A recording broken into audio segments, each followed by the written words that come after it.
Alors, on attaque partie 10, remontage du couvre-culasse et de la rampe de lubrification et le haut du moteur refermé. C'est parti mon kiki. Donc, petite particularité, la rampe de graissage. Ici, quand vous venez placer, il faut éviter de tourner, si jamais ils sont un peu décollés, de tourner toutes les arrivées de lubrification qui viennent sur les paliers parce que, en fait, si vous regardez dessus, on a des petits perçages ici sur chaque tube qui viennent et qui tombent au-dessus des lobes de l'arbre à cam pour l'ouverture des soupapes. Ça vient lubrifier à chaque fois. Et donc ici on a les points de graissage qui viennent lubrifier les paliers de l'arbre à cam.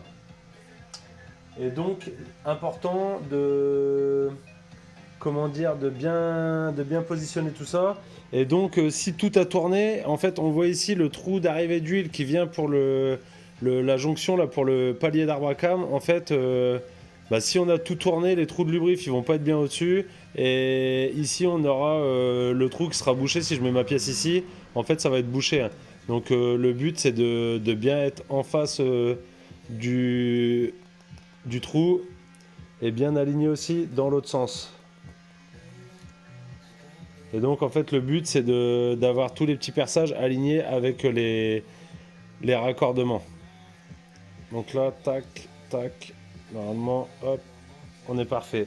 Donc là je vais remettre un petit coup de lubrification dans... Je vais remettre un petit coup de lubrification.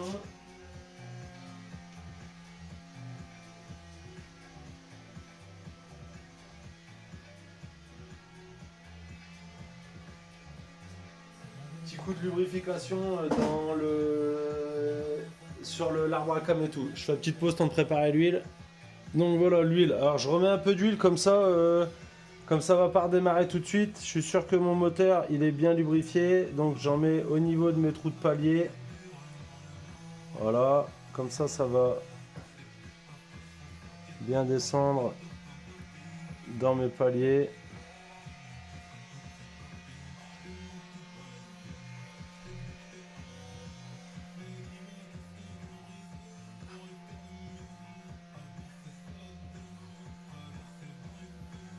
Voilà. Là en fait où je viens mettre ma rampe de graissage. Voilà, j'hésite pas à mettre de l'huile là dans mes trous de palier. Comme ça si je refais tourner encore un peu mon arbre à cam, tout est bien lubrifié là, mes paliers de vilebrequin, il y a de l'huile. Comme je vous dis, comme je ne vais pas remonter, du moins le moteur il va pas être remis dans la voiture tout de suite. Ça va rester un peu en stand-by. Le moteur, le temps que la peinture soit faite. Parce que je voudrais remonter la mécanique une fois la voiture peinte. Donc au moins là je suis sûr que mon moteur il est bien graissé. De toute façon je pense qu'une fois que j'aurai remis, j'ai commandé le joint de la Modine, là, l'échangeur refroidisseur d'huile. Et une fois que je l'aurai remonté, je vais remettre le filtre à huile et tout. Et quand tout sera refermé avec les sondes et tout, je pense que je le mettrai en huile le moteur. Comme ça, même le bas moteur, il sera dans l'huile et au moins c'est lubrifié.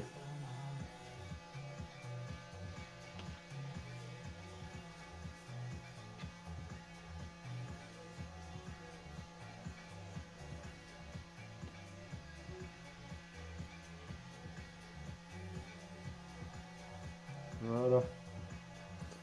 Donc là, j'ai un moteur qui est lubrifié. Maintenant, j'essuie ce qui descend.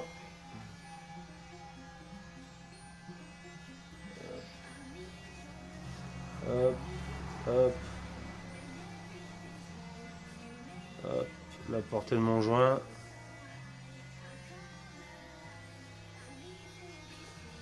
Donc j'ai déjà installé le joint sur mon couvre-culasse. Mon couvre-culasse est propre, je l'ai poli. Et donc, il est prêt à être remonté. Il est tout beau. Donc hop, je remonte. Ah pardon, je fais des bêtises. Si je mets pas la rampe de graissage. C'est pas terrible. Donc la rampe de graissage. Ouais, c'est bien gentil de faire des vidéos, hein, mais il faut rester concentré. Hop, on enfonce bien la rampe.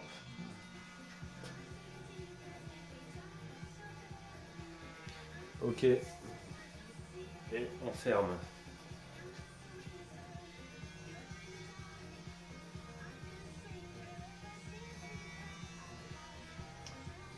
C'est magnifique.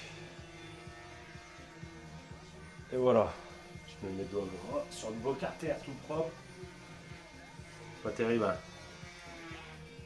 Alors, particularité. Comme c'est un puzzle, moi ce moteur, hein, c'est pas moi qui ai démonté, on y retrouve au fur et à mesure. Axel m'a redonné le conseil.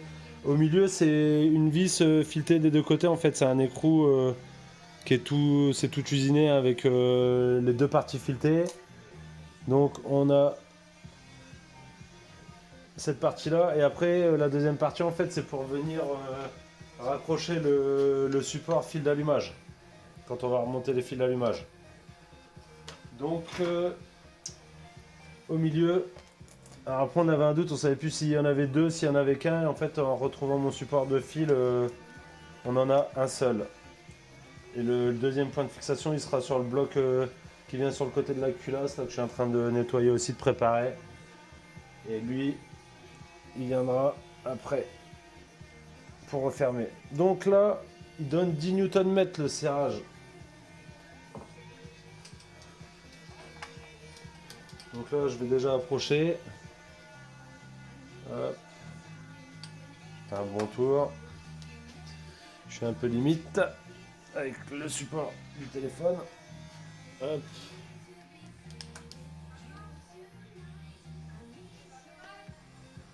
Hop. Allez. Clic. J'adore ce bruit.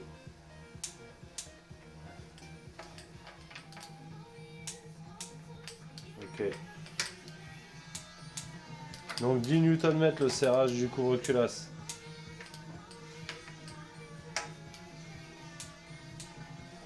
Voilà. Et pour la partie au moteur, on est pas mal.